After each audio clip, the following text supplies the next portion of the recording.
Entertainment website Reddit has been found dead. He certainly was a prodigy, although he never kind of thought of himself like that. He was totally unexcited about starting businesses and making money.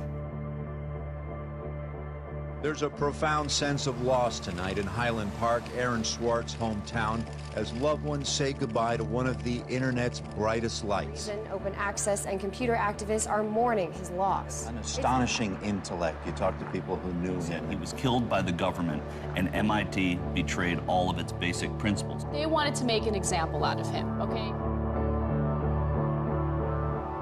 Governments have an insatiable desire to control. He was potentially facing 35 years in prison and a $1 million fine. Raising questions of prosecutorial zeal, and I would say even misconduct. Have you looked into that particular matter and reached any conclusions? Growing up, I slowly had this process of realizing that all the things around me that people had told me were just the natural way things were, the way things always would be. They weren't natural at all. They were things that could be changed, and they were things that, more importantly, were wrong and should change. And once I realized that, there was really kind of no going back.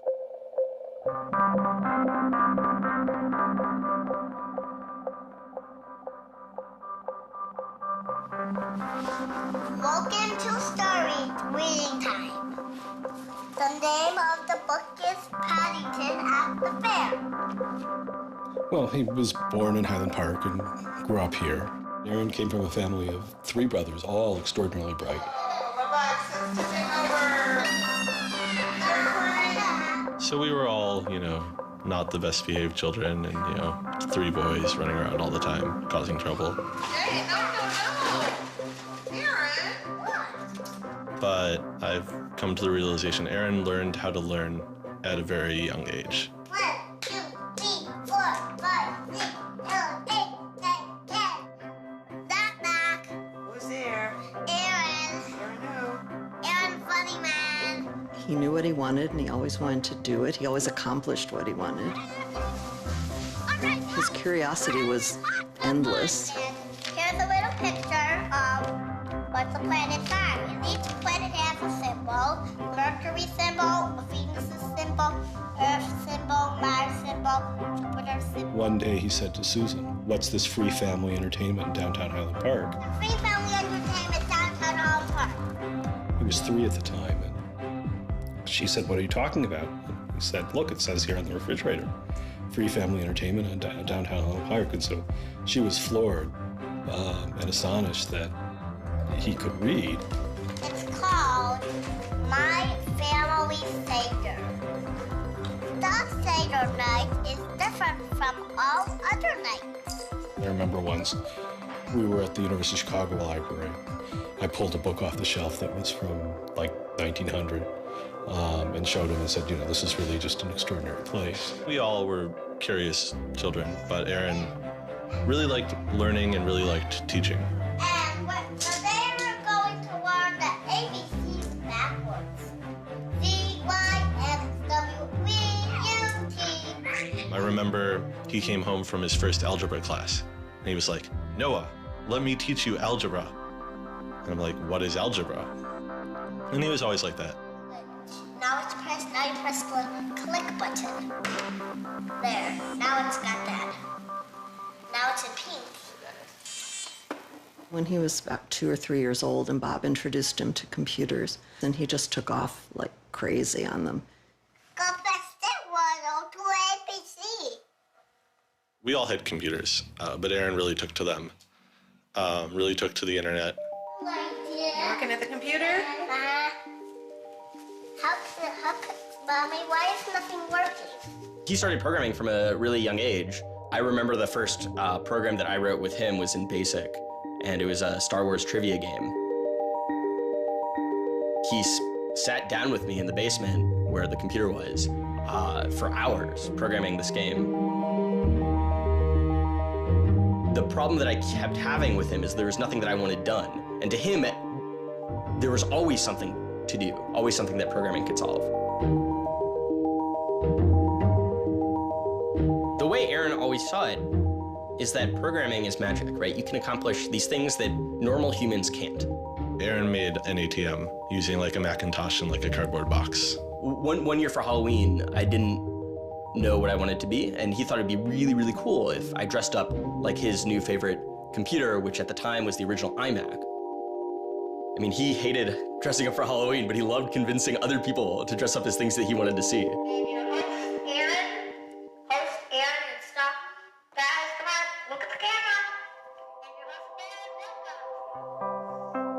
He made this website called The Info, where people can just fill in information. Like, I'm sure someone out there knows all about gold leafing. Why don't they write about that on this website? And then other people could come at a later point and read that information and edit the information if they thought it was bad. Not too dissimilar from Wikipedia, right? And this was before Wikipedia had begun, and this was developed by a 12-year-old in his room by himself, running on, this tiny server using ancient technology. And one of the teachers responds like, "This is a terrible idea. You can't just let anyone author the encyclopedia. The whole reason we have scholars is to write these books for us. How could you ever have such a terrible idea?" Me and my other brother would be like, "Oh, yeah, Wikipedia is cool, but we had that in our house like 5 years ago." Aaron's website, theinfo.org, wins a school competition hosted by the Cambridge-based web design firm Ars Digita. We all went to Cambridge for when he won the Ars Digita Prize. And, we had no clue what Aaron was doing. It was obvious that the prize was really important. Aaron soon became involved with online programming communities, then in the process of shaping a new tool for the web. He comes up to me, it's like, "Ben, there's this really awesome thing that I'm working on. You need to hear about it." I'm like, "Yeah, what is it?"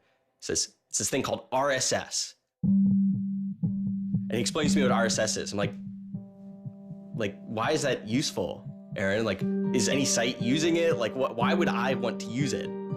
There was this mailing list for people who were working on RSS and XML more generally. And there was a person on it named Aaron Swartz who was combative but very smart and who had lots of good ideas. And he didn't ever come to the face-to-face meetings. And they said, when are you going to come out to one of these face-to-face meetings? And he said, I don't think my mom would let me. I'm 14, I just turned 14.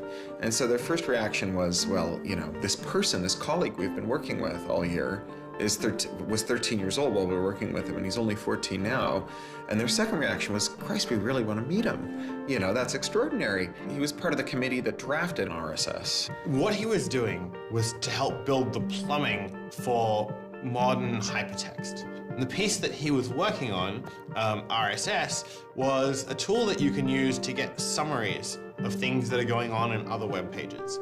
Most commonly, you would use this for a blog. You might have 10 or 20 people's blogs you want to read. You use their RSS feeds, these summaries of what's going on those other pages, to create a unified list of all the stuff that's going on. Aaron was really young, but he understood the technology and he saw that it was imperfect and looked for ways to help make it better.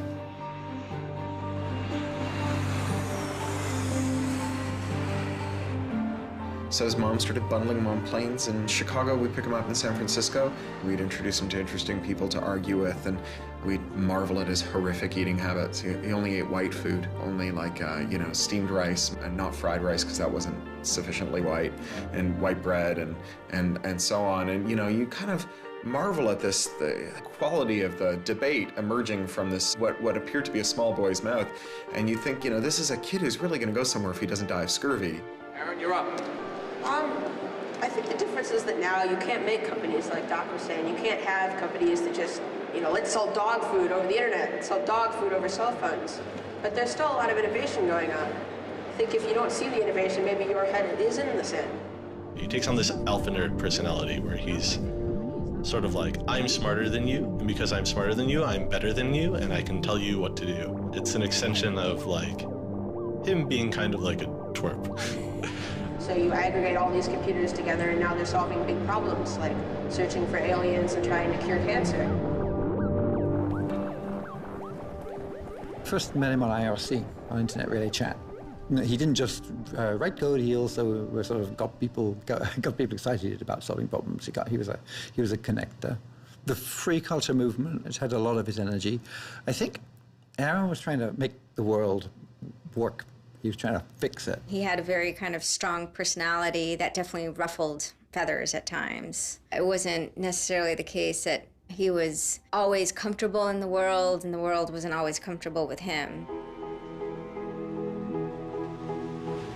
Aaron got into high school and was really just sick of school. He didn't like it. He didn't like any of the classes that were being taught. He didn't like the teachers. Aaron really knew how to get information. He was like, I don't need to go to this teacher to learn how to do geometry. I can just read the geometry book, and I don't need to go to the teacher to learn their version of American history. I have 3 historical compilations here. I could just read them, and I'm not interested in that. I'm interested in the web. I was very frustrated with school. I thought, the teachers didn't know what they were talking about, and they were very domineering and controlling, and the homework was kind of a sham, and it was just all a way to pin students together and force them to do busy work. And, I started reading books about the history of education and how this educational system was developed, and alternatives to it in ways that people could actually learn things as opposed to just regurgitating facts their teachers told them. And that kind of led me down this path of questioning things. Once I questioned the school I was in, I questioned the society that built the school, I questioned the businesses that the schools were training people for, and I questioned the government that, set up this whole structure. One of the things he was most passionate about was copyright, especially in those early days. Copyright has always been something of a burden on the publishing industry and on readers, but it wasn't an excessive burden. It was a reasonable institution to have in place to make sure that people got paid. What Aaron's generation experienced was the collision between this antique copyright system and this amazing new thing we were trying to build, the internet and the web. These things collided, and what we got was chaos. He then met Harvard law professor Lawrence Lessig, who was then challenging copyright law in the Supreme Court. A young Aaron Swartz flew to Washington to listen to the Supreme Court hearings. I am Aaron Swartz, and I'm here to listen to see the Eldred argument. Why did you fly out here from Chicago and come all this way to see the Eldred argument? That's a more difficult question. See the Eldred. Because I don't know. It's very exciting to see the Supreme Court, especially such a prestigious case as this one.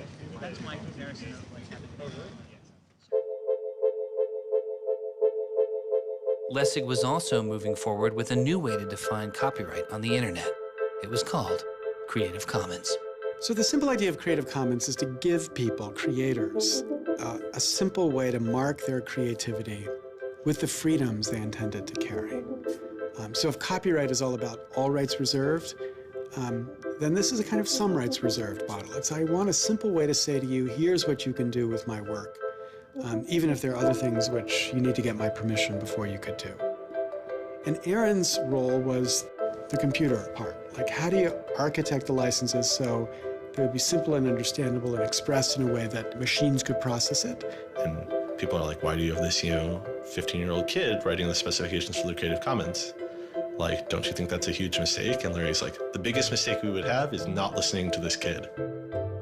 He barely is not even tall enough to get over the podium, and it wasn't these movable podiums, so it was this embarrassing thing where once he put his screen up, nobody could see his face.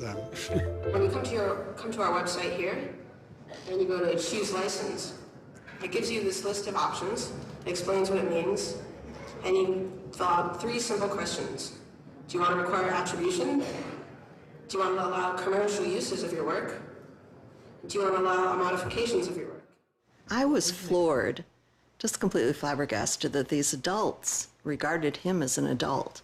And Aaron stood up there in front of a whole audience full of people and just started talking about the platform that he'd created for Creative Commons. And they were all listening to him.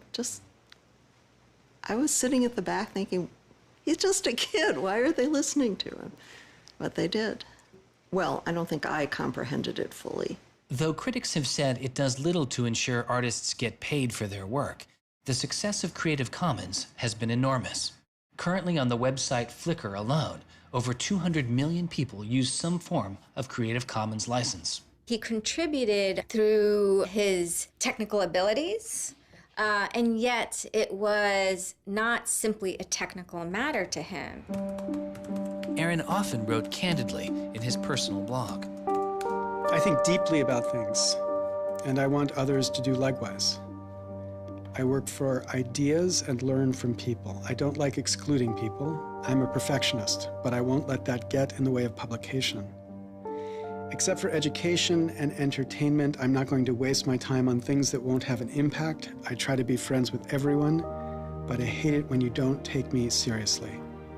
I don't hold grudges. It's not productive, but I learn from my experience. I want to make the world a better place.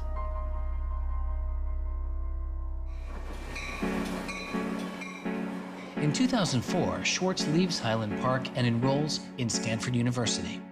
He had had ulcerative colitis, which was very troubling, and we were concerned about him taking his medication. He got hospitalized, and he would take this cocktail of pills every day. And one of those pills was a steroid, which stunted his growth and made him feel different from many of the other students. Aaron, I think, shows up at Stanford ready to do scholarship and finds himself in effectively a babysitting program for overachieving high schoolers who, in 4 years, are meant to become, captains of industry and one percenters. And I think it just made him bananas.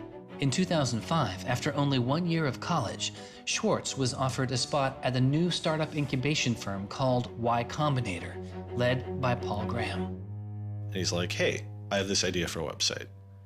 And Paul Graham likes him enough and says, yeah, sure. So Aaron drops out of school, moves to this apartment. So this used to be Aaron's apartment when he moved here. I have vague memories of my father telling me how difficult it was to get a lease because Aaron had no credit and he dropped out of college. Aaron lived in what's now the living room, and some of the posters are left over from when Aaron lived here. And then the library. There are more books, but a lot of them are Aaron's. Aaron's Y Combinator site was called Infogami, a tool to build websites. But Infogami struggles to find users, and Swartz eventually merges his company with another Y Combinator project in need of help. It was a project headed by Steve Huffman and Alexis Ohanian, called Reddit. There we were, starting from almost nothing. No users, no money, no code, and growing day by day into a hugely popular website. And it showed no signs of letting up. First we had 1,000 users, then 10,000, then 20,000, and on and on. It was just incredible. Reddit becomes huge, and it's a real sort of geeky corner of the internet.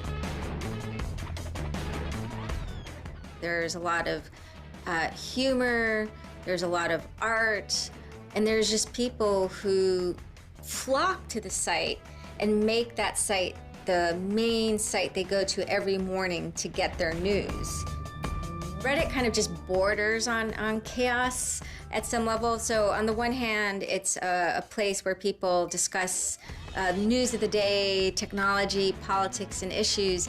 And yet there is a lot of kind of not safe for work material, offensive material. There's some subreddits where trolls find a welcome home. And so in that sense, Reddit has been kind of home to controversy as well. It kind of sits on that edge of chaos. Reddit catches the attention of the corporate magazine giant Condé Nast, who makes an offer to buy the company. Some large amount of money, large enough that my dad was getting bugged with questions about how do I store this money? Like a lot of money. Like a lot of money. Probably more than $1 million, but I don't actually know. And he is how old at the time? 19, 20. So it was in this apartment. They sat around on what predated these couches, hacking on Reddit. And when they sold Reddit, they threw a giant party, and then all flew out to California the next day and left the keys with me. It was funny, he just sold a startup, so we all kind of presumed he was the richest person around, but he said, oh no, I'll take this tiny little shoebox-sized room. That's all I need. It was barely larger than a closet. The idea of him spending his money on fancy objects just seems so implausible. He explains it's I like living in apartments, so I'm not going to spend a lot of money on a new place to live. I'm not going to buy a mansion. And I like wearing jeans and a t-shirt, so I'm not going to spend any more money on clothes. So like, it's, you know, really no big deal. What is a big deal to Swartz is how traffic flows on the internet and what commands our attention. In the old system of broadcasting, you were fundamentally limited by the amount of space in the airwaves. You know, you could only send out 10 channels over the airwaves of television, right? Or even with cable, you had 500 channels. On the internet, everybody can have a channel. Everyone can get a blog or a MySpace page. Everyone has a way of expressing themselves.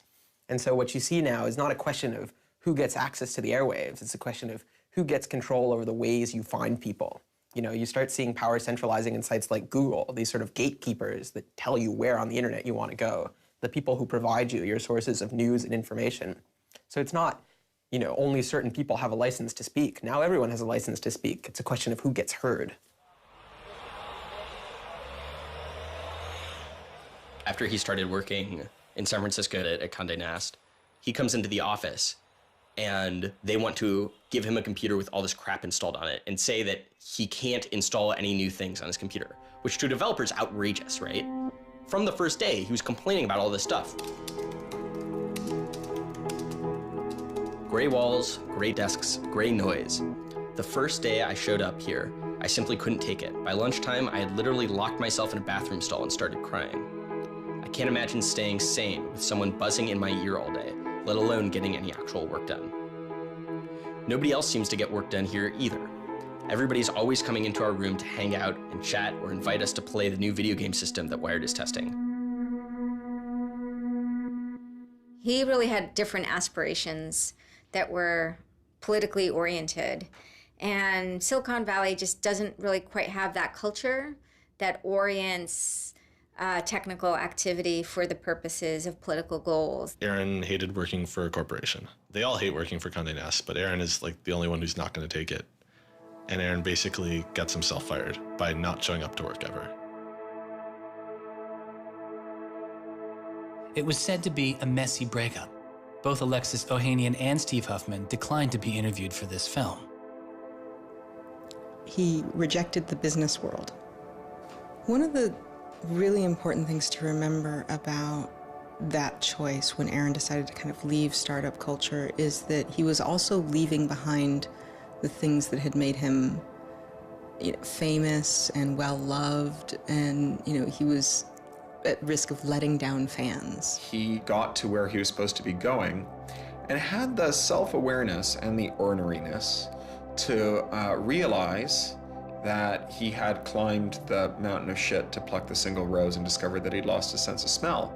And rather than sit there and insist that it wasn't as bad as it seemed, and he did get the rose in any event, he climbed back down again, which is pretty cool.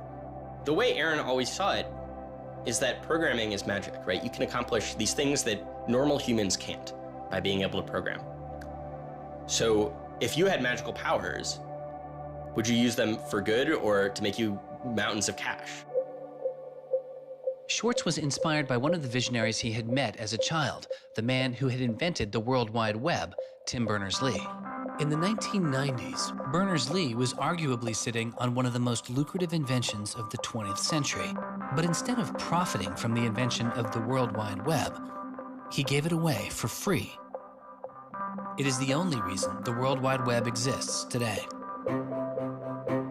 Aaron is certainly deeply influenced by Tim. Tim is certainly a very prominent early internet genius who doesn't in any sense cash out. He's not at all interested in how he's going to figure out how to make $1 billion. People would have seen, there's money to be made there. So there would have been lots of little webs instead of one big one. And one little web and lots of little webs doesn't work because you can't follow links from one to the other. You know, you had to have the critical mass for this thing was the entire planet. So it's not going to work unless the whole planet can get on board.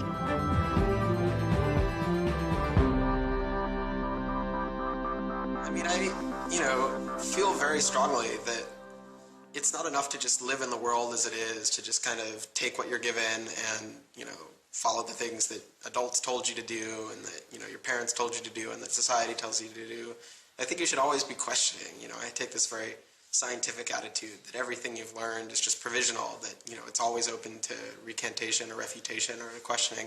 And I think the same applies to society. Once I realized that there were real serious problems, fundamental problems that I could do something to address, I didn't see a way to forget that. I didn't see a way not to.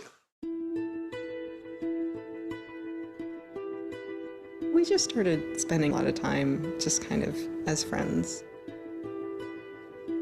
We would just talk for hours into the night. I definitely should have understood that he was flirting with me. I think to some degree I was like, this is a terrible idea and impossible, and therefore I will pretend it is not happening. As my marriage was breaking down and I was really stuck without anywhere to go, we became roommates and brought my daughter over. We moved in and furnished a house, and it was really peaceful. Like, my life had not been peaceful for a while, and really neither had his.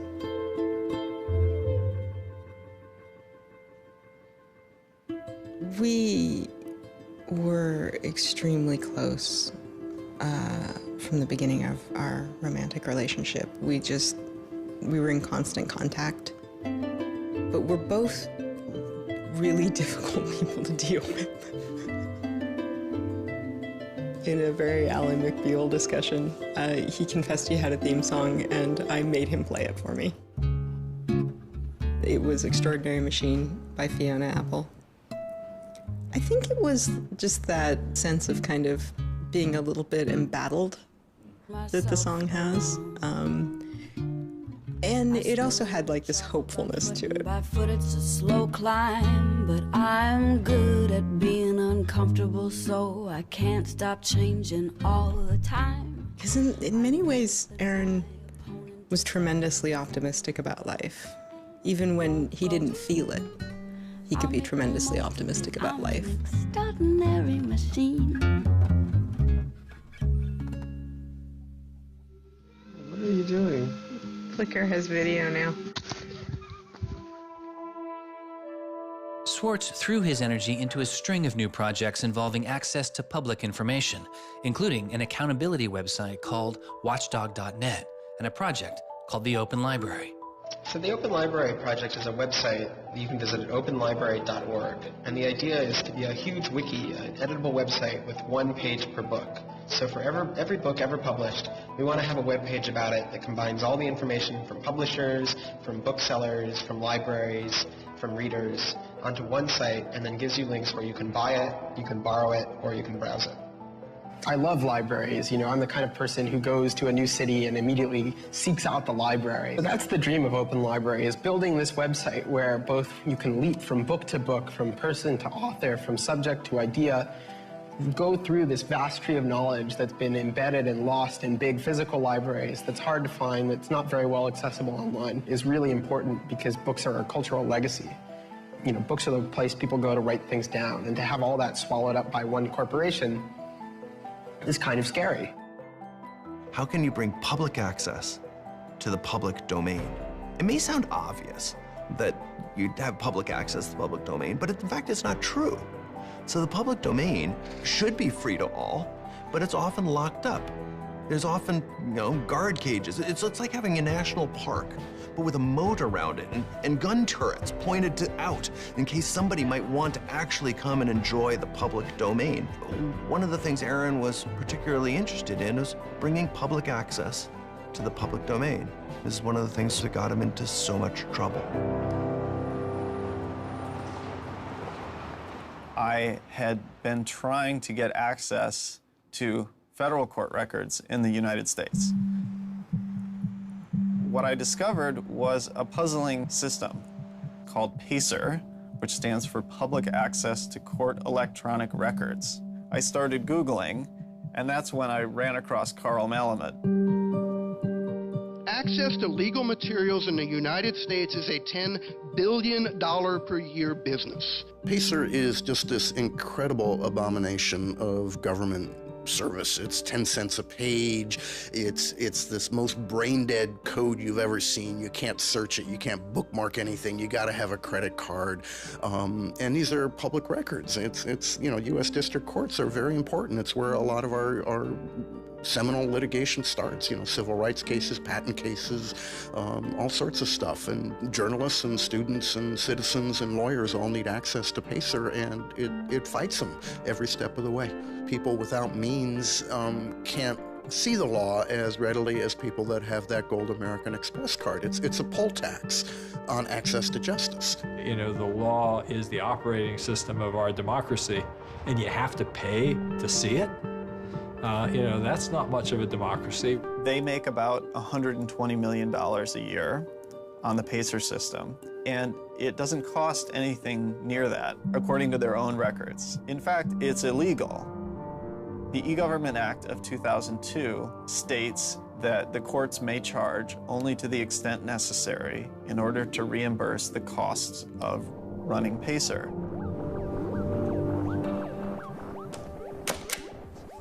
As the founder of public.resource.org, Malamud wanted to protest the PACER charges. He started a program called the PACER Recycling Project, where people could upload PACER documents they had already paid for to a free database so others could use them. The PACER people were getting a lot of flack from Congress and others about public access. And so they put together this system. In 17 libraries across the country, there was free PACER access. That's one library every 22,000 square miles, I believe. So it wasn't like really convenient. I encouraged volunteers to join the so-called Thumb Drive Corps and download docs from the public access libraries, upload them to the PACER recycling site. People take a thumb drive into one of these libraries and they download a bunch of documents and they send them to me. And nothing, it was just a joke. In fact, when you clicked on Thumb Drive Core, there was a Wizard of Oz, the Munchkins singing, so a little video clip came up. We represent the lollipop, yeah. But of course, I get this phone call from Steve Schultz and Aaron saying, gee, we'd like to join the Thumb Drive Corps. Around that time, I ran into Aaron at a conference. This is something that really has to be a collaboration between a lot of different people. So I approached him and I said, hey, I'm thinking about an intervention on the PACER problem. Schultz had already developed a program that could automatically download PACER documents from the trial libraries. Swartz wanted to take a look. So I showed him the code. And I didn't know what would come next, but as it turns out, over the course of the next few hours at that conference, he was off sitting in a corner, improving my code, recruiting a friend of his that lived near one of these libraries to go into the library and to begin to test his improved code, at which point the folks at the courts realized something's not going quite according to plan. And data started to come in and come in and come in, and soon there were 760 gigabytes of PACER docs, about 20 million pages. Using information retrieved from the trial libraries, Swartz was conducting massive, automated parallel downloading of the PACER system. He was able to acquire nearly 2.7 million federal court documents, almost 20 million pages of text.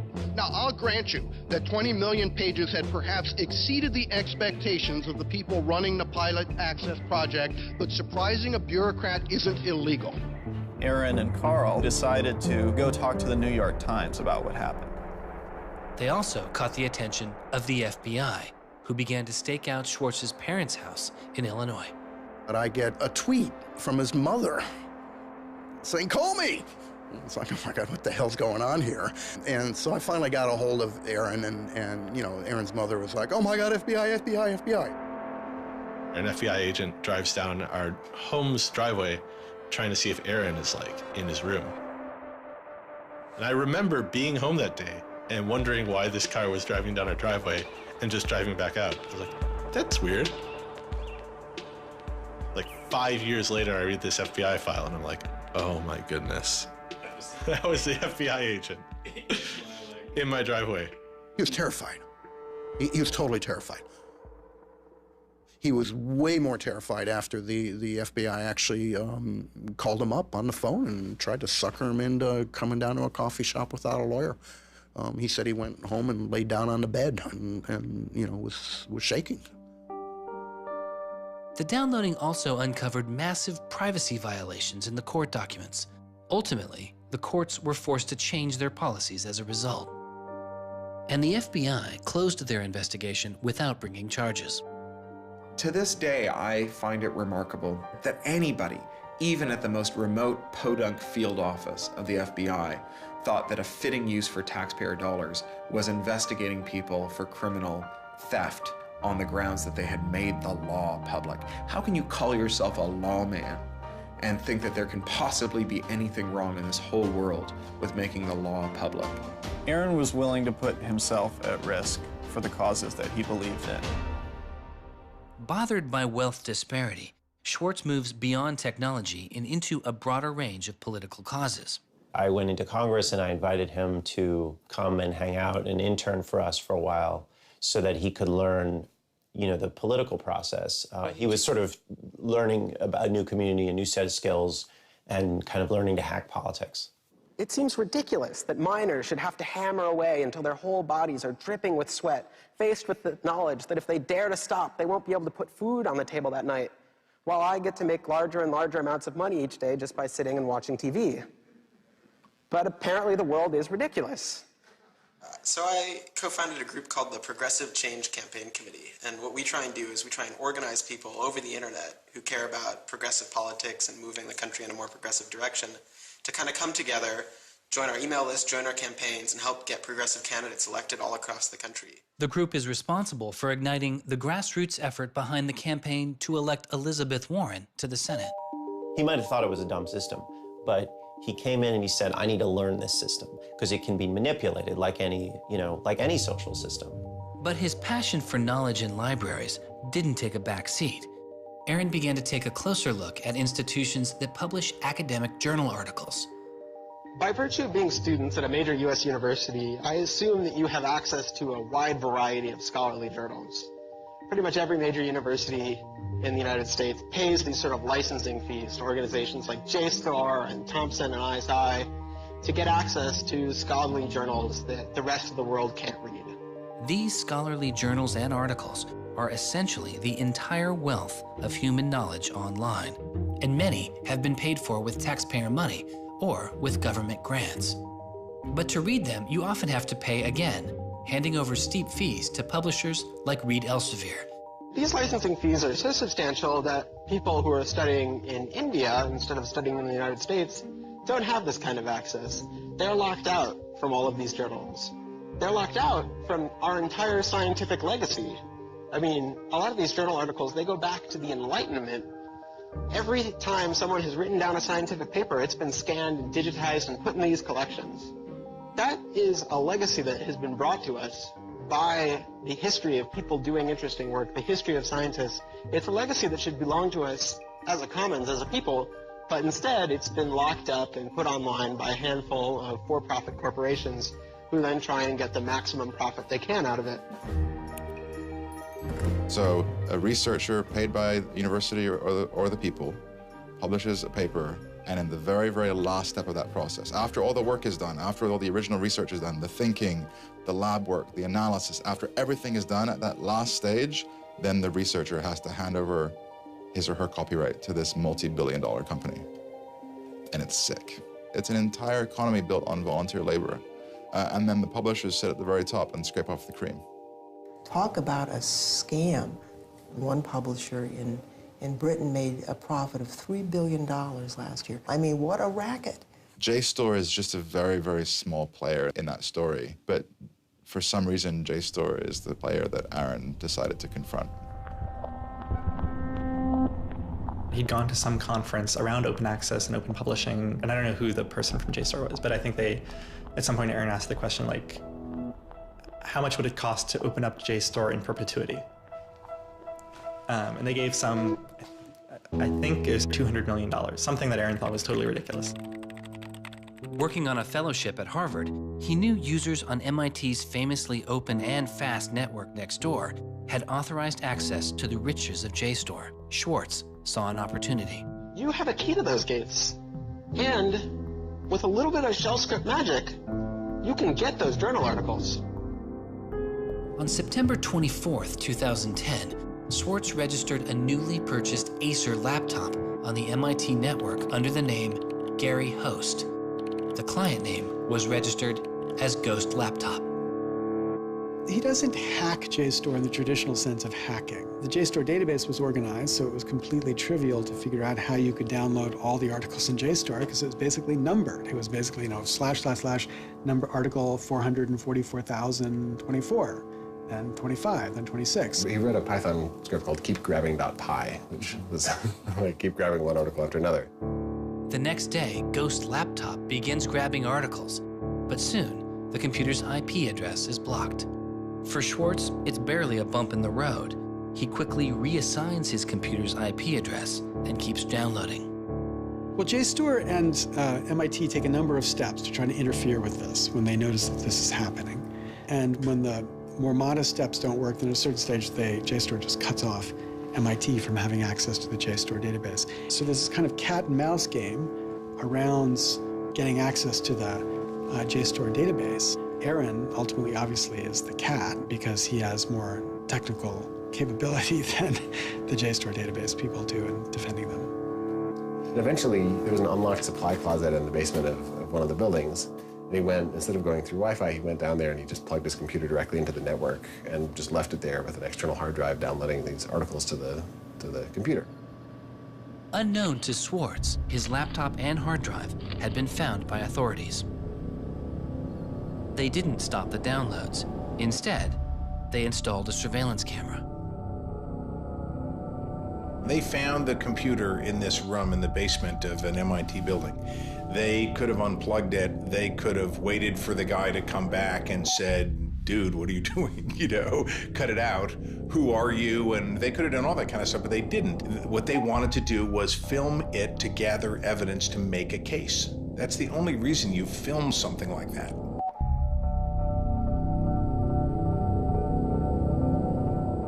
At first, the only person caught on the glitchy surveillance camera was using the closet as a place to store bottles and cans.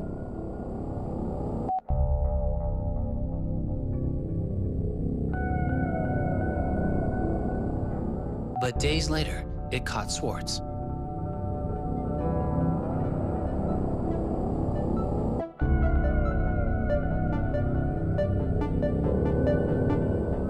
Swartz is replacing a hard drive. He takes it out of his backpack, leans out of frame for about 5 minutes, and then leaves.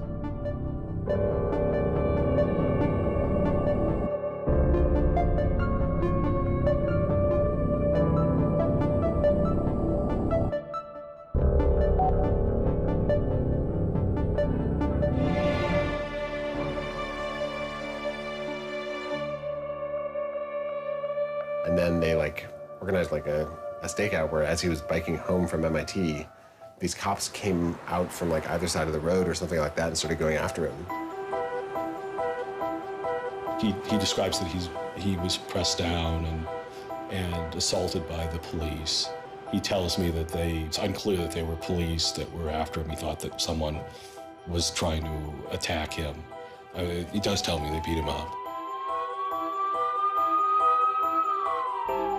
I was just devastated. The notion of any kind of criminal prosecution of anyone in our family or anything was so foreign and incomprehensible, I didn't know what to do. Well, they execute search warrants at Aaron's house, his apartment in Cambridge, and his office at Harvard. 2 days before the arrest, the investigation had gone beyond JSTOR and the local Cambridge police. It had been taken over by the United States Secret Service. The Secret Service began investigating computer and credit card fraud in 1984, but 6 weeks after the attack on 9/11, their role expanded. President Bush used the Patriot Act to establish a network of what they called electronic crimes task forces. The bill before me takes account of the new realities and dangers posed by modern terrorists. According to the Secret Service, they are primarily engaged in activity with economic impact, organized criminal groups, or use of schemes involving new technology. The Secret Service turned Swartz's case over to the Boston U.S. Attorney's Office. There was a guy in the U.S. Attorney's Office who had the title head of the Computer Crimes Division or Task Force. I don't know what else he had going, but you're certainly not much of a computer crimes prosecutor without a computer crime to prosecute. So he jumped on it, kept it for himself, didn't assign it to someone else within the office or the unit, and that's Steve Hyman. Prosecutor Stephen Hyman has been largely out of public view since the arrest of Aaron Swartz, but he can be seen here in an episode of the television show American Greed, filmed around the time of Aaron's arrest. He is describing his previous case against the notorious hacker Alberto Gonzalez, a case that garnered Hyman enormous press attention and accolades.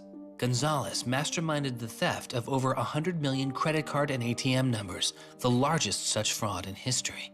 Here, Hyman, describing Gonzalez, gives his view on the hacker mindset.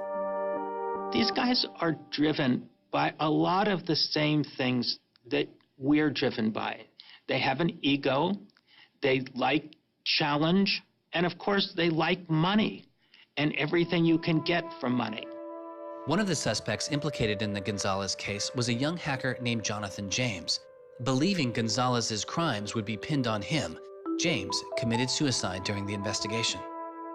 In an early press release describing the government's position in the case of Aaron Swartz, Hyman's boss, U.S. Attorney for the District of Massachusetts Carmen Ortiz, said this: "Stealing is stealing, whether you use a computer command or a crowbar, and whether you take documents, data, or dollars." It's not true. It's obviously not true. I'm not saying it's harmless, and I'm not saying that we shouldn't criminalize stealing of information, but you've got to be much more subtle in trying to figure out exactly which kinds of harms are harmful here. So the thing about a crowbar is every time I break into a place with a crowbar, I do damage. There's no doubt about it. But when Aaron writes a script that says download, download, download 100 times in a second, there's no obvious damage to anybody. If he does that for the purpose of gathering an archive to do academic research on it, there is never any damage to anybody. He wasn't stealing, he wasn't selling what he got or giving it away. He was making a point, as far as I could tell. The arrest took its toll on Swartz. He just wouldn't talk about it. And he's like very stressed. If you thought like the FBI was like going to come to your doorstep any day, anytime you went down the hall, even to do your laundry, and they would break into your apartment because you left the door unlocked, like, I'd be pretty stressed. And it was clear. And so Aaron was always sort of like in like a dour mood.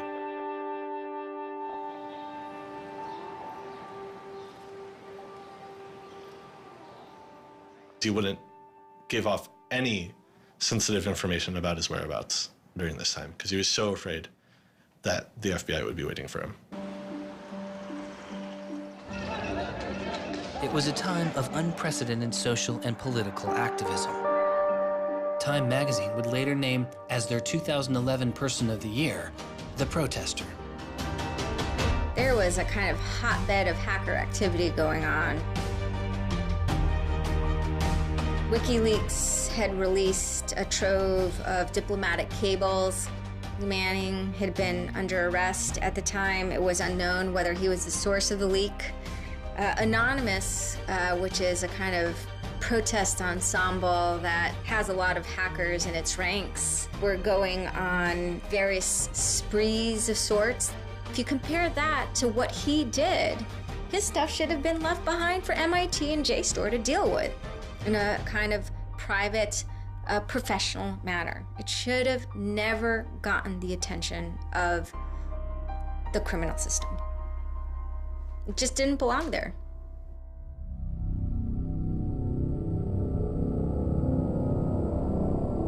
Before he was indicted, Swartz was offered a plea deal that involved 3 months in prison, time in a halfway house, and a year of home detention, all without the use of a computer. It was on the condition that Swartz plead guilty to a felony.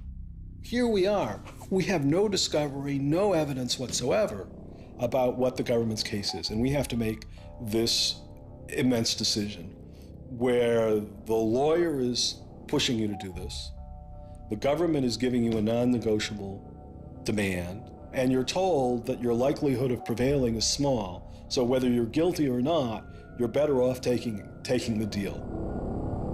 Boston has its own computer crimes division. Lots of lawyers, probably more lawyers than they need. So, you know, you can imagine all sorts of cases where it'd be really hard to prosecute because you've got some criminals in Russia or you've got some people inside of a corporation are going to have $500 lawyers or $700 an hour lawyers sitting down against you. And then you've got this case with this kid, which is pretty easy to prove that he did something, and he's already marked himself as a troublemaker with the FBI, so why not go as tough as you can in here against that guy? It's good for you, the prosecutor, it's good for the Republic, because you're fighting all those terrorist types. I was so scared. I was so scared of having my computer seized. I was so scared of going to jail because of my computer being seized. I had confidential material from sources from my previous work on my laptop. And that is above all my priority, is to keep my sources safe. I was so scared of what was going to happen to Ada. Aaron told me that they'd offered him a deal, and he finally just said that he would take it if I told him to. And I came real close to saying take it. He had developed like serious political aspirations in the intervening time between when, that moment when he ended that entrepreneurial startup life and begun this new life that had come to this political activism. And he just didn't believe that he could continue in his life with a felony. He said to me one day, we were walking by the White House, and he said to me, they don't let felons work there.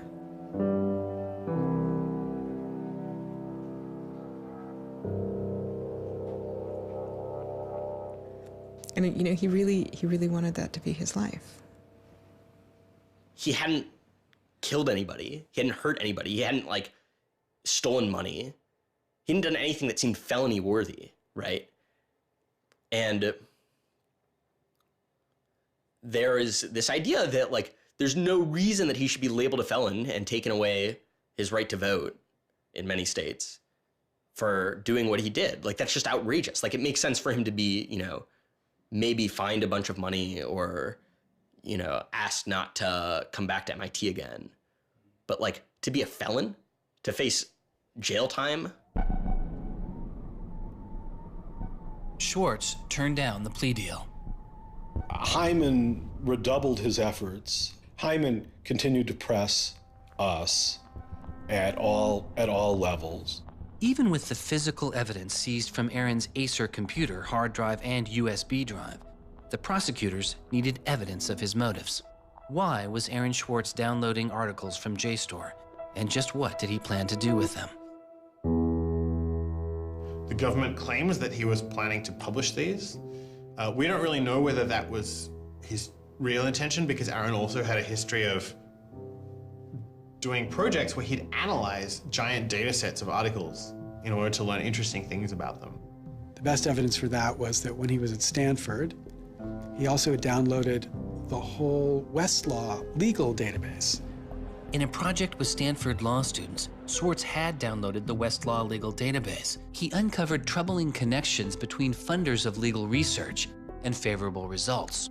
He did this amazing analysis of for-profit companies giving money to law professors who wrote law review articles which were then beneficial to Exxon during an oil spill, right? So it was a very corrupt system of funding, vanity research.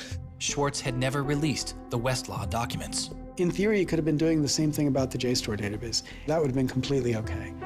If he were, on the other hand, intending to create a competitive service to JSTOR, we're going to set up our own, access to the Harvard Law Review and charge, money for it, then, okay, now it seems like criminal violation because you're commercially trying to exploit this material, but it's kind of crazy to imagine that's what he was doing.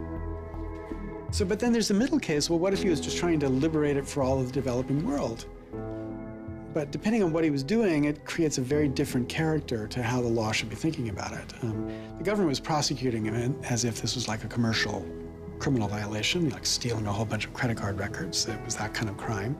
I don't know what he was going to do with that database, but I heard from a friend of his that Aaron had told him he was going to analyze the data for evidence of corporate funding of climate change research that led to biased results. And I totally believe that. I was just told that Steve wanted to talk to me. And I thought, maybe this is a way I could get out of this. Just just exit the situation. And I didn't want to live in fear of having my computer seized. I didn't want to live in fear of having to go to jail on a contempt of court charge if they tried to compel me to decrypt my computer. When they came to me and said, Steve wants to talk to you, that seemed reasonable. They offered Norton what is known as a Queen for a Day letter, or a proffer. It allowed prosecutors to ask questions about Aaron's case. Norton would be given immunity from prosecution herself for any information she revealed during the meeting. I didn't like it. I told my lawyers repeatedly that this seemed fishy. I didn't like this. I didn't want immunity. I didn't need immunity. I hadn't done anything. But they were really, really stringent that they did not want me meeting the prosecutor without immunity. But just to be clear, this is a Queen for a Day deal, a proffer. Right, a proffer letter. In which you basically handed information over to them in exchange for protection from prosecution.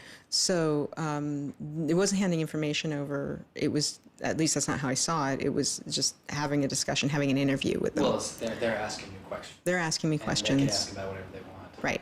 And whatever they learn, I really, right, and I repeatedly tried to go in naked. I repeatedly tried to turn down the proffer letter. I was ill. I was being pressured by my lawyers. I was confused. I was not doing well by this point. I was depressed and I was scared and I didn't understand the situation I was in. I had no idea why I was in this situation. I hadn't done anything interesting, much less wrong.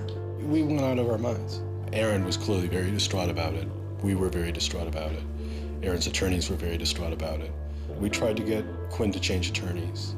I was very unused to being in a room with large men, well-armed, that are continually telling me I'm lying and that I must have done something. I told them that this thing that they were prosecuting wasn't a crime.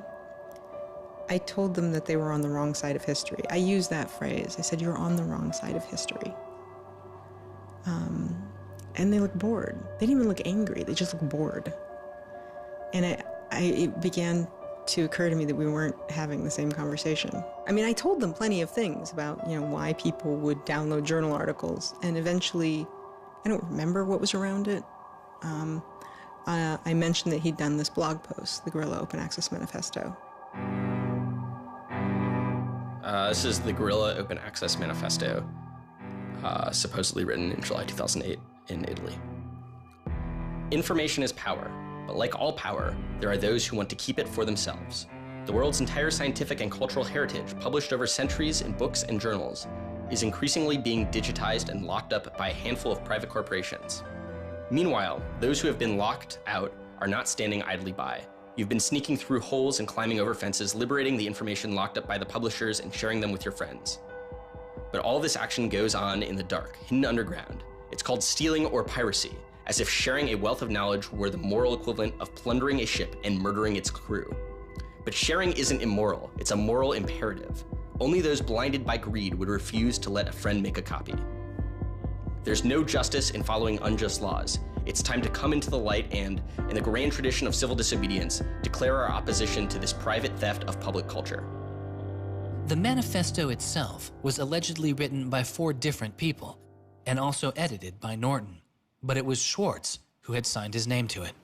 When it's over, I go immediately to Aaron and tell him everything I can remember about it. And he gets very angry.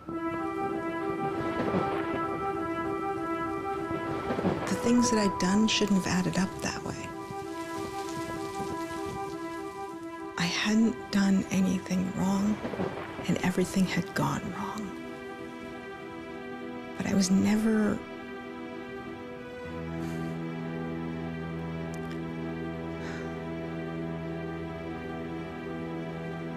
I'm still angry. I'm still angry that you can try your best with these people to do the right thing, and they will turn everything against you, and they will hurt you with anything they can. And in that moment, I regret that I said what I did. But my much larger regret is that we have settled for this, that we are okay with this. That we are okay with a justice system that tries to game people into little traps so they can ruin their lives. So yeah, I wish I hadn't said that, but I am much, much angrier that this is where I am. That this is what we as a people think is okay.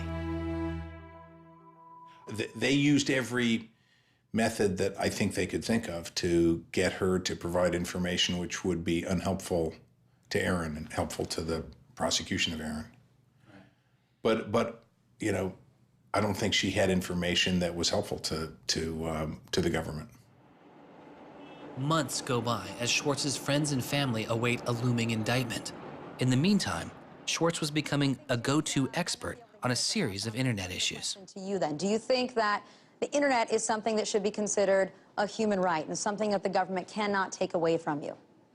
Yes, definitely. I mean, this notion that national security is an excuse to shut down the internet, that's exactly what we heard in Egypt and Syria and all these other countries. And so, yeah, it's true. Sites like WikiLeaks are going to be putting up some embarrassing material about what the U.S. government does, and people are going to be organizing to protest about it and try and change their government. You know, and that's a good thing. That's what all these First Amendment rights of free expression, of freedom of association are all about. And so the notion that we should try and shut those down, I think, just goes against very basic American principles. The principle, I think, is one that our founding fathers would have understood. If the internet had been around back then, instead of putting post offices in the Constitution, they would have put ISPs. Well, it's definitely interesting to see how... Swartz meets activist Terence Steinbrickner Kaufman, and the two begin to date. We need a massive global public outcry. If there's no massive global public outcry, it won't create any change. You know, 4 people in this city should cause a massive global public outcry. You know, we need a petition signer. Without telling her specifics, he warned her he was involved in something he called simply the bad thing. And I had sort of crazy theories, like that he was having an affair with Elizabeth Warren or something. I speculated both Hillary Clinton and Elizabeth Warren, actually, but... So sometime in probably late July, Aaron called me, and I happened to pick up, and he said, you know, the bad thing might be in the news tomorrow. Do you want me to tell you, or do you want to read about it in the news? And I said, well, I want you to tell me. And he said, well, I've been arrested for downloading too many academic journal articles, and they want to make an example out of me. And I was like, that's it? That's the big fuss? Really? Like, it just doesn't sound like a very big deal. On July 14th, 2011, federal prosecutors indict Swartz on 4 felony counts. He gets indicted on the same day that, like, 2 people in England who are part of LulzSec get arrested, and, like, a few other real hackers. And Aaron is just, like, someone who kind of looks like a hacker, enough that they can, like, you know, put his head on a stake and, like, put it on the gates. Aaron went to surrender, and they arrested him. They then strip searched him, took away his shoelaces, took away his belt, and left him in solitary confinement. The District of Massachusetts United States Attorney's Office released a statement saying Swartz faces up to 35 years in prison, to be followed by 3 years of supervised release, restitution, forfeiture, and a fine of up to $1 million. He is released on $100,000 bail. The same day, the primary victim in the case, JSTOR, formally drops all charges against Swartz and declines to pursue the case. JSTOR, they weren't our friends, they weren't helpful or friendly to us, but they also were just kind of like, we're not part of this. JSTOR and their parent company, Ithaca, also sidestepped requests to talk with this film. But at the time, they released a statement saying it was the government's decision whether to prosecute, not JSTOR's. And so it's our belief that with that, the case will be over. That we should be able to get Steve Hyman to drop the case or settle it in some rational way. And the government refused. Why? Well, because I think they wanted to make an example out of Aaron.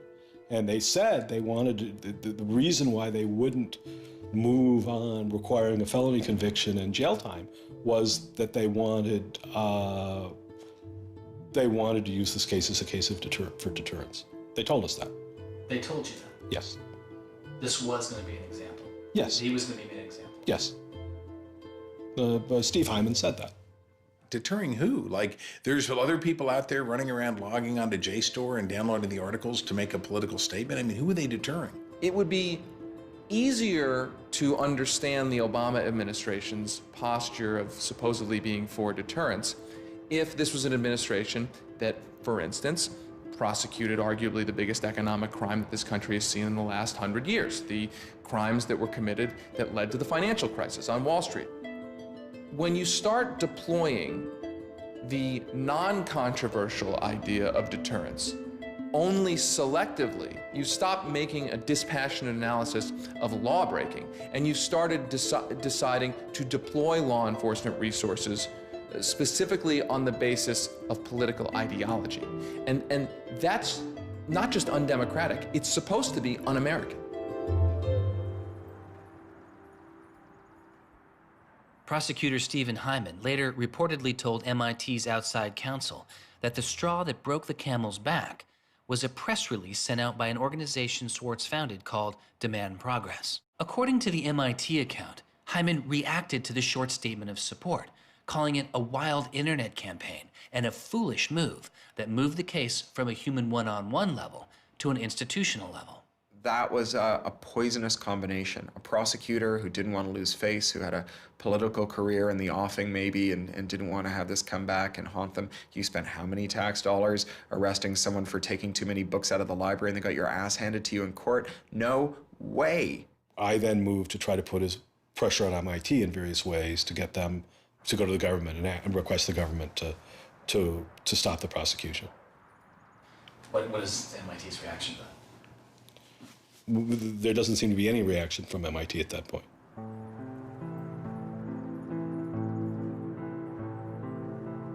MIT doesn't defend Aaron, which to people inside of the MIT community seems outrageous because MIT is a place that encourages hacking in the biggest sense of the word. At MIT, the idea of going and running around on roofs and tunnels that you weren't allowed to be in was not only a rite of passage, it was part of the MIT tour. And lockpicking was a winter course at MIT. They had the moral authority to stop it in its tracks. MIT never stood up and took a position of saying to the feds, don't do this. We don't want you to do this. You're overreacting. This is too strong, that I'm aware of. They acted kind of like any corporation would. They helped the government. They didn't help us unless they felt they had to, and they never tried to stop it. MIT declined repeated requests to comment, but they later released a report saying they attempted to maintain a position of neutrality and believed Hyman and the U.S. Attorney's Office did not care what MIT thought or said about the case. MIT's behavior seemed really at odds with the MIT ethos, right? You could argue that MIT turned a blind eye and that was okay for them to do. But taking that stance, taking that neutral stance in and of itself was taking a pro-prosecutor stance. If you look at Steve Jobs and Steve Wozniak, they started by selling a blue box, which was a thing designed to defraud the phone company. If you look at Bill Gates and Paul Allen, they initially started their business by using computer time at Harvard, which was pretty clearly against the rules. The difference between Aaron and the people I just mentioned is that Aaron wanted to make the world a better place. He didn't just want to make money. Swartz continues to be outspoken on a variety of internet issues. You know, the reason the internet works is because of the competitive marketplace of ideas. And what we need to be focusing on is getting more information about our government, more accessibility, more discussion, more debate. But instead, it seems like what Congress is focused on is shutting things down. Aaron thought he could change the world just by explaining the world very clearly to people. Flame can literally control your computer and make it spy on you. Welcome, Aaron. Good to have you back on the show here. You know, just like spies used to in olden days put microphones and tap what people were saying, now they're using computers to do the same things. Schwartz's political activity continues, his attention turning to a bill moving through Congress designed to curb online piracy. It was called SOPA. Activists like Peter Eckersley saw it as an enormous overreach, threatening the technical integrity of the internet itself. And one of the first things I did was to call Aaron. I said, can we do a big online campaign against this? This isn't a bill about copyright. It's not? No, he said. It's a bill about the freedom to connect. Now I was listening. And he thought about it for a while and then said yes. And he went and founded Demand Progress. Demand Progress is an online activism organization. We've got around 1.5 million members now, but started in the fall of 2010. Aaron was one of the most prominent people in a community of people who helped lead organizing around social justice issues at the federal level in this country.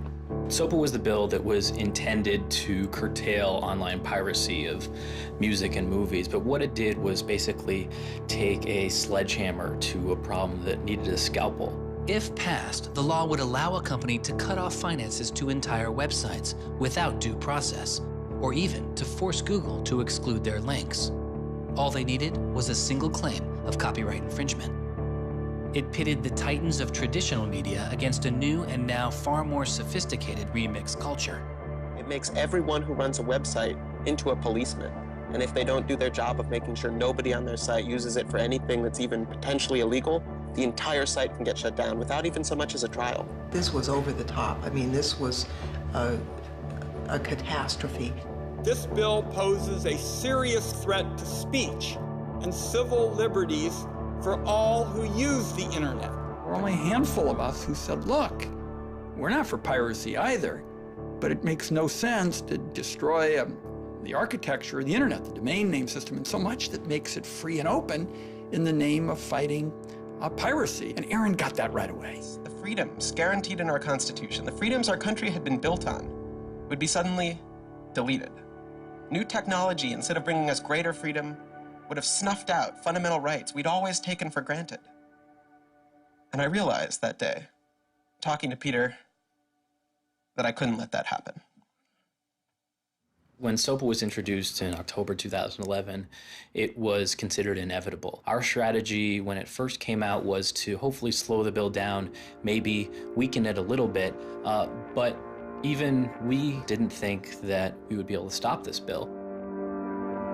Having worked in Washington, what you learn is that typically in Washington, the legislative fights are fights between different sets of corporate moneyed interests. They're all duking it out to pass legislation. And the fights that are the closest are when you have one set of corporate interests against another set of corporate interests, and they're financially equally matched in terms of campaign contributions and lobbying. Those are the closest ones. The ones that aren't even fights, typically, are ones where all the money is on one side, all the corporations are on one side, and it's just millions of people on the other side. Haven't seen anything like PIPA and SOPA in all my time in public service. There were more than 40 United States senators on that bill as co-sponsors. So there were already a long, long way to getting the 60 votes to have it clear all the procedural hoops. Even I began to doubt myself. It was a rough period. Swartz and Demand Progress were able to marshal enormous support, using traditional outreach combined with commonly used voice over IP to make it very easy for people to call Congress. I've never met anybody else who was able to operate at his level, both on the technological side and on the campaign strategy side. Millions of people contacted Congress and signed anti-SOPA petitions. Congress was caught off guard. There was just something about watching those clueless members of Congress debate the bill, watching them insist they could regulate the internet and a bunch of nerds couldn't possibly stop them. I am not a nerd. I'm just not enough of a nerd. Maybe we ought to ask some nerds what this thing really does. Let's have a hearing, bring in the nerds. Really? Nerds? You know, I think actually the word you're looking for is experts. To enlighten you so your laws don't backfire, break the internet. We use the term geek, but we're allowed to use that because we are geeks. The fact that it got as far as it did without them talking to any technical experts reflects the fact that there is a problem in this town. I'm looking for somebody to come before this body and testify in a hearing and say, this is why they're wrong. There used to be an office that provided science and technology advice, and members could go to them and say, help me understand XYZ. And Gingrich killed it. He said it was a waste of money. Ever since then, Congress has plunged into the dark ages. I don't think anybody really thought that SOPA could be beaten, including Aaron, think it was worth trying, but it didn't seem winnable. And I remember maybe a few months later, I remember him just turning to me and being like, I think we might win this. And I was like, that would be amazing. Calls to Congress continue. When the domain hosting site GoDaddy becomes a supporter of the bill, tens of thousands of users transferred their domain names in protest. Within a week, a humbled GoDaddy reverses their position on SOPA. When the Congress people that supported the record and movie industries realized that there was this backlash, they kind of scaled the bill back a little bit. You could see the curve happening. You could see that that our arguments were starting to resonate. It was like Aaron had been like striking a match and it was being blown out. Striking another one was being blown out. And finally he'd like managed to catch enough kindling that the flame actually caught, and then it turned into this roaring blaze. On January 16th, 2012, the White House issued a statement saying they didn't support the bill. And then this happened. I'm a big believer that we should be dealing with issues of piracy, and we should deal with them in a serious way. But this bill is not the right bill. When Jimmy Wales put his support towards blacking out Wikipedia, the #5 most popular website in the world. This is a website that's on several percent of all of the clicks on anywhere on the internet. Wikipedia went black, Reddit went black, Craigslist went black, phone lines on Capitol Hill flat out melted. Members of Congress started rushing to issue statements retracting their support for the bill that they were promoting just a couple days ago. Within 24 hours, the number of opponents of SOPA in Congress went from this to this. To see congressmen and senators slowly flip sides throughout the day of the blackout was pretty unbelievable. There was like a 100 representative swing. And that was when, as hard as it was for me to believe, after all this, we had won. The thing that everyone said was impossible, that some of the biggest companies in the world had written off as kind of a pipe dream, had happened. We did it. We won. This is a historic week in internet politics, maybe American politics. The thing that we heard from people in Washington, D.C., from staffers on Capitol Hill was they received more emails and more phone calls on SOPA Blackout Day than they'd ever received about anything. I think that was an extremely exciting moment. This was the moment when the internet had grown up politically. It was exhilarating because it's hard to believe it actually happened. It's hard to believe a bill with so much financial power behind it didn't simply sail through the Congress. And not only did it not sail through, it didn't pass at all. It's easy sometimes to feel like you're powerless, like when you come out in the streets and you march and you yell and nobody hears you. But I'm here to tell you today, you are powerful. So yeah, maybe sometimes you feel like you're not being listened to, but I'm here to tell you that you are. You are being listened to. You are making a difference. You can stop this bill if you don't stop fighting. Stop PIPA! Stop SOPA! Some of the biggest internet companies, to put it frankly, would benefit from a world in which their little competitors could get censored. We can't let that happen. For him, it was more important to be sure that you made a small change than to play a small part in a big change. But SOPA was like playing a major part in a major change. And so for him, it was kind of this proof of concept, like, okay, what I want to do with my life is change the world. I think about it in this really scientific way of like, I'm measuring my impact. And this shows that it's possible, right? That the thing that I want to do with my life is possible. I have proved that I can do it, that I, Aaron Swartz, can change the world. For a guy who never really thought he had done much, which was Aaron, it was one of the few moments where you could really see that he felt like he had done something good. Feeling like here is his maybe one and only victory lap. Everyone said there was no way we could stop SOPA. We stopped it. This is 3 outrageously good victories, and the year isn't even over yet. I mean, if there's a time to be positive, it's now. You know, he wins at SOPA a year after he's arrested It's not unambiguously happy moments. There's a lot going on. He's so attuned towards participating in the political process, you can't stop him. The list of organizations Swartz founded or co-founded is enormous. And years before Edward Snowden would expose widespread internet surveillance, Swartz was already concerned. It is shocking to think that the accountability is so lax that they don't even have sort of basic statistics about how big the spying program is.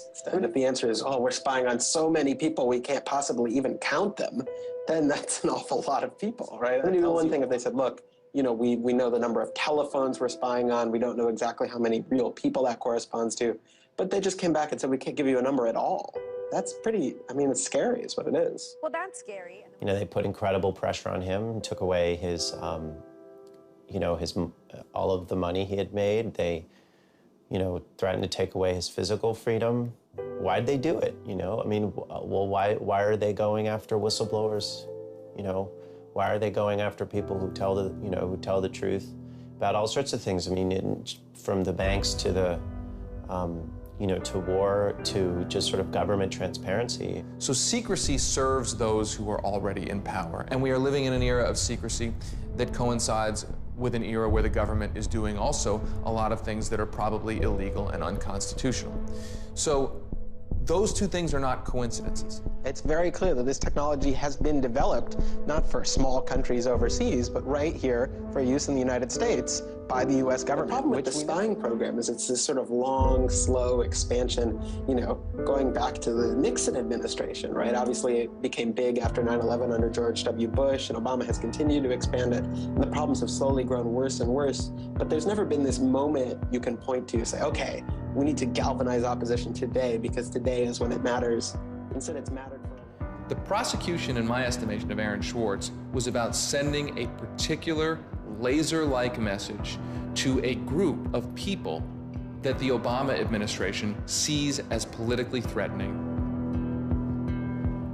And that is essentially the hacker, the information, and the democracy activist community. And the message that the Obama administration wanted to send to that particular community was, in my estimation, we know you have the ability to make trouble for the establishment.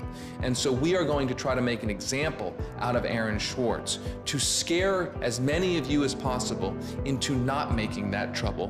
And the government said, oh, the legal opinions we're using to legalize the spying program are also classified. So we can't even tell you which laws we're using to spy on you. You know, every time they can say, oh, this is another instance of cyber war, the cyber criminals are attacking us again, we're all in danger, we're all under threat. They use those as excuses to push through more and more dangerous laws. And so just to follow that up, like personally, how do you feel the fight is going, I guess? It's up to you. I know, but we gotta like, you know. You know, there's sort of these two polarizing perspectives, right? Everything is great. The internet has created all this freedom and liberty and everything's going to be fantastic. Or everything is terrible. The internet has created all these tools for cracking down and spying and, you know, controlling what we say. And I think both are true, right? The internet has done both. And both are kind of amazing and astonishing. And which one will win out in the long run is up to us. It doesn't make sense to say, oh, one is doing better than the other. You know, they're both true. And it's up to us which ones we emphasize and which ones we take advantage of, because they're both there and they're both always going to be there.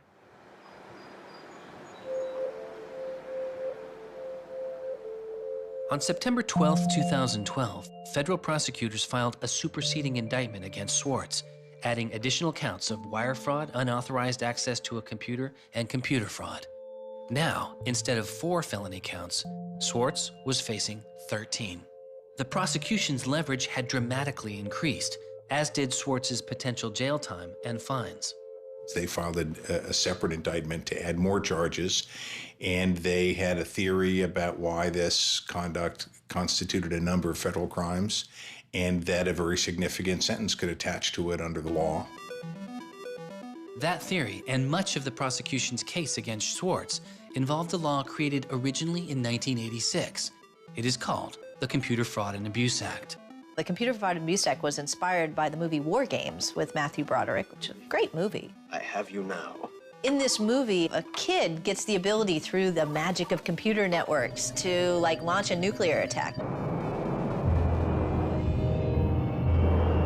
You know, that's not actually possible, and it certainly wasn't possible in the 80s, but apparently this movie scared Congress enough to pass the original Computer Fraud and Abuse Act. This is a law that's just behind the times. For example, that penalizes terms of service kinds of arrangements. You can have something like eHarmony or Match.com, and somebody sort of inflates their own personal characteristics, and all of a sudden, depending on the jurisdiction and the prosecutors, they could be in a whole host of troubles.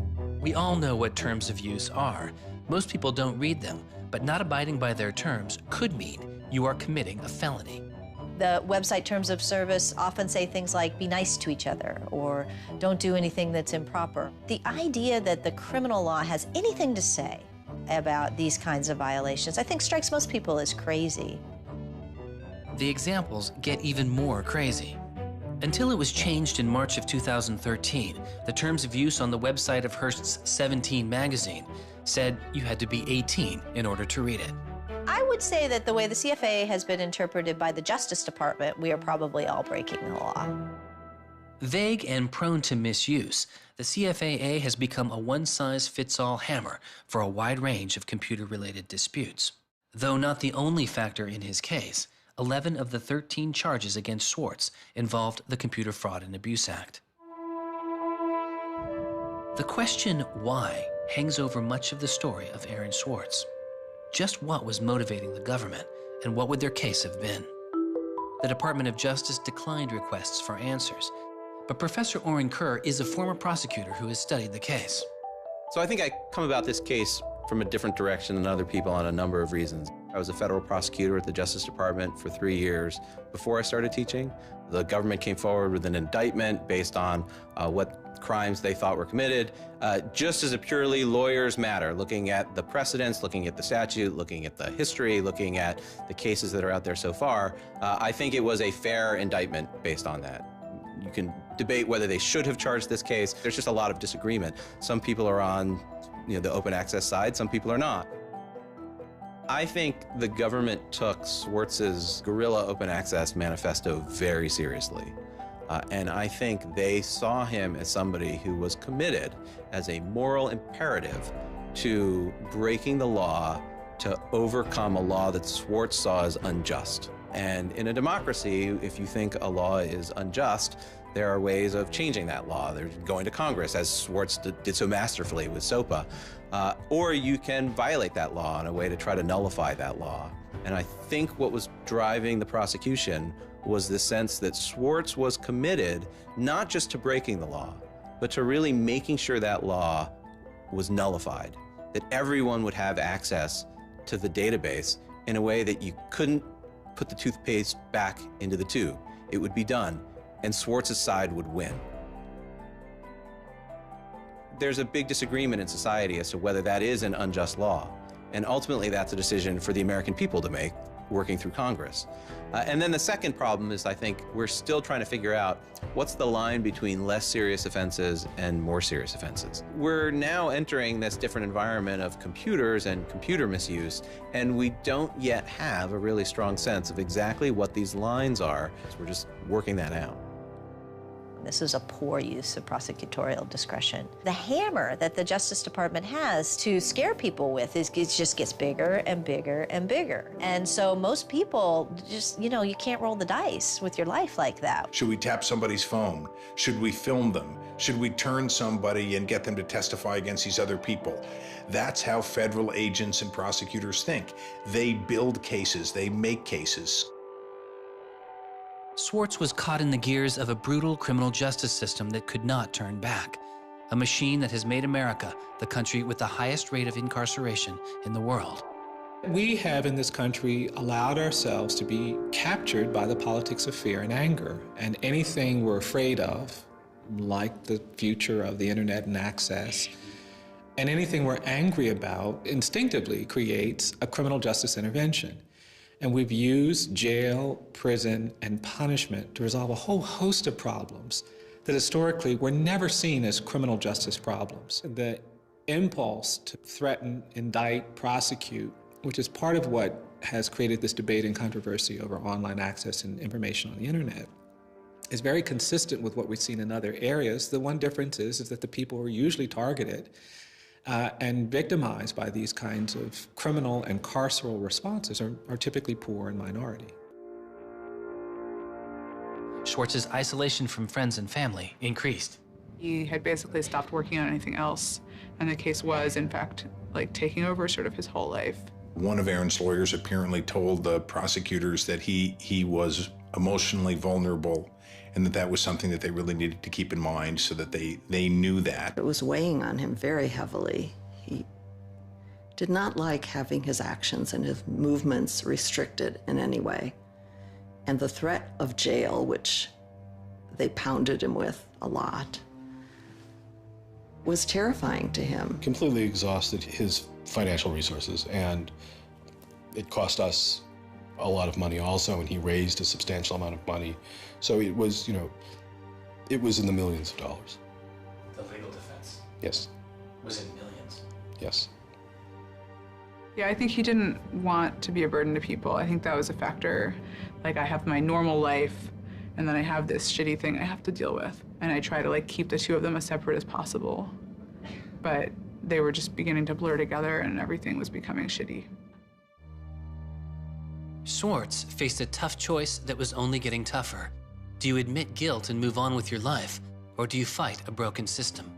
With his legal case, the answer was simple. He rejects the final plea deal, and a trial date is set.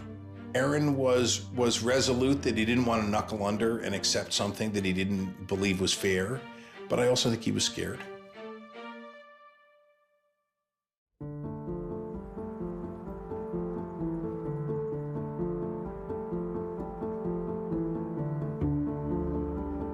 I don't think they would have convicted Aaron. I think we would have walked him out of that courthouse, and I would have given him a big hug, and we would have walked across that little river in Boston and gone and had a couple of beers. I really thought that we were right. I thought that we were going to win the case. I thought that we could win the case. He didn't talk about it very much, but you could see the enormous pain that he was going through.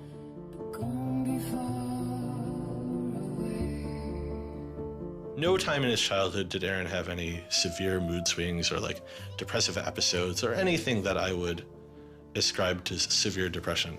And it's possible, he was depressed. People get depressed.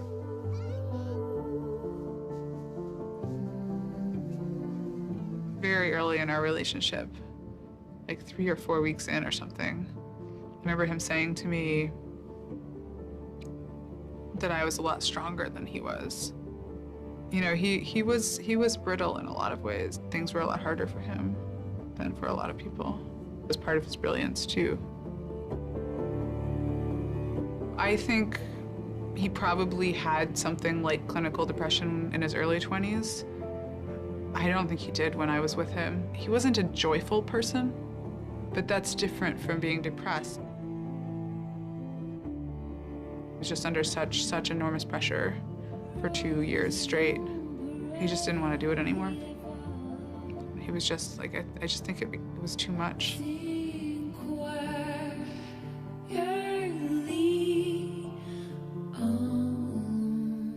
I got a phone call late at night. I could tell something was wrong, and then I called and I realized what had happened. A co-founder of the social news and entertainment website Reddit has been found dead. Police say 26-year-old Aaron Swartz killed himself yesterday in his Brooklyn apartment. I just thought, we've lost one of the most creative minds of our generation. It was like the whole world fell apart in that moment.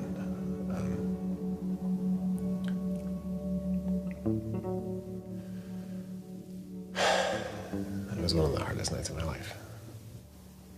As I kept screaming, I can't hear you. What did you say? I can't hear you. I can't. That's it.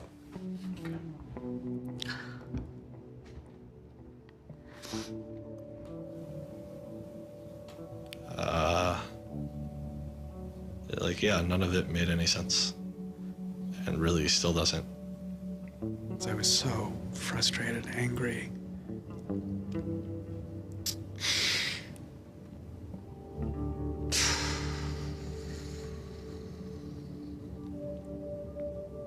You know, I tried to explain it to my kids. My 3-year-old told me that the doctors would fix him.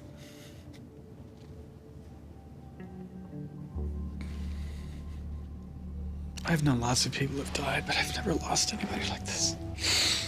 Because everybody feels, and I do too, there's so much we could have more to do. Like, I just didn't know he was there. I didn't know this was what he was suffering, and he was part of me.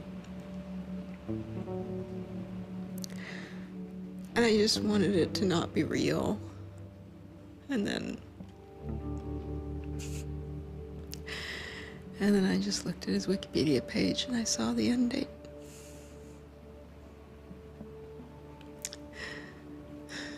To 2013.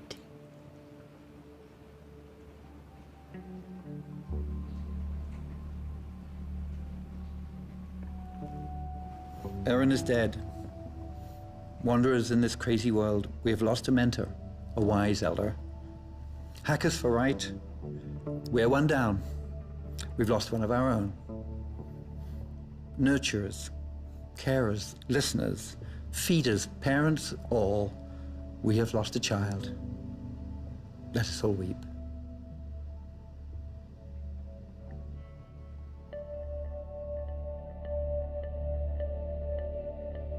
my first thought was, well, what if nobody even notices? Because it wasn't clear to me how salient he was. I had never seen anything quite like the outpouring I saw. The net just lit up. I mean, everyone was trying to explain it in their own way, but I've never seen people grieve on Twitter before. People were visibly grieving online. He was the internet's own boy, and the old world killed him. We are standing in the middle of a time when great injustice is not touched. Architects of the financial meltdown have dinner with the president regularly. In the middle of that time, the idea that this was what the government had to prosecute just seems absurd if it weren't tragic.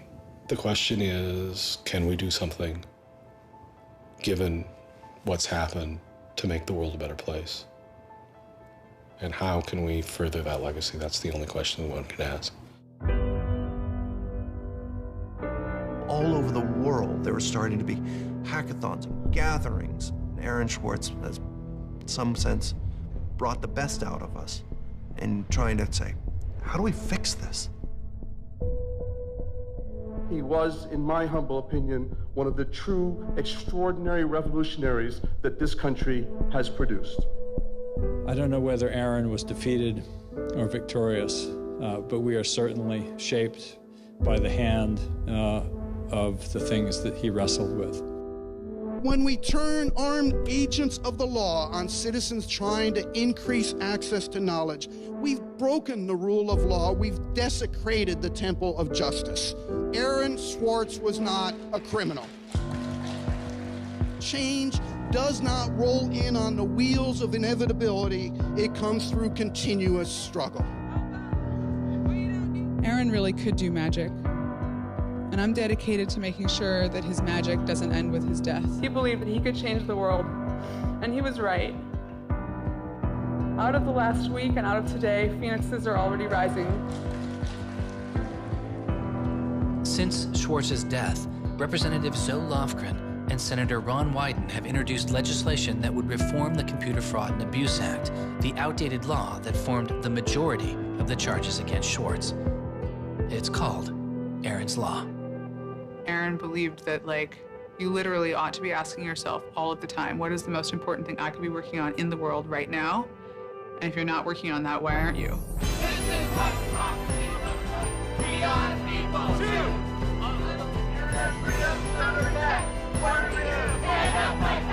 Internet freedom is under attack. What do we do? Hey, hey, go home. Minorities have got to go. Hey, hey. I wish we could change the past, but we cannot. but we can change the future, and we must. We must do so for Aaron. We must do so for ourselves. We must do so to make our world a better place, a more humane place, a place where justice works and access to knowledge becomes a human right. So there was a kid back in February from Baltimore, 14 years old, who had access to JSTOR. And he'd been spelunking through JSTOR after reading something. And he figured out a way to do early tests for pancreatic cancer. And pancreatic cancer kills the shit out of you because we detect it way too late. By the time we detect it, it's already too late to do anything about it.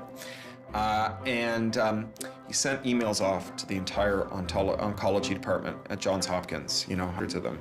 And every 14-year-old kid, yeah. And most of them ignored it, right? But one of them sent him an email back and said, this is not an entirely stupid idea. Why don't you come on over? And this kid worked evenings and weekends with this researcher. And in February, I heard him on the news, just a couple of weeks after Aaron died, when Aaron was in the news a lot. Sorry. And he said the reason he was on the news is because they'd done it. They were shipping an early test for pancreatic cancer that was going to save lives. And he said, this is why what Aaron did was so important. Because you never know, right? This truth of the universe is not only something that policymakers use to figure out, you know, what the speed limit should be. It's where the thing that's going to keep, you know, your kid from dying of pancreatic cancer comes from. And without access, the person who might come up with the thing that's got your number on it may never find that answer. He slept so well, he didn't fall out of bed once, not even when he dreamed he was back on the spacecraft. Very good, Aaron. Very good. Yay, Aaron. Okay. Now it's song time.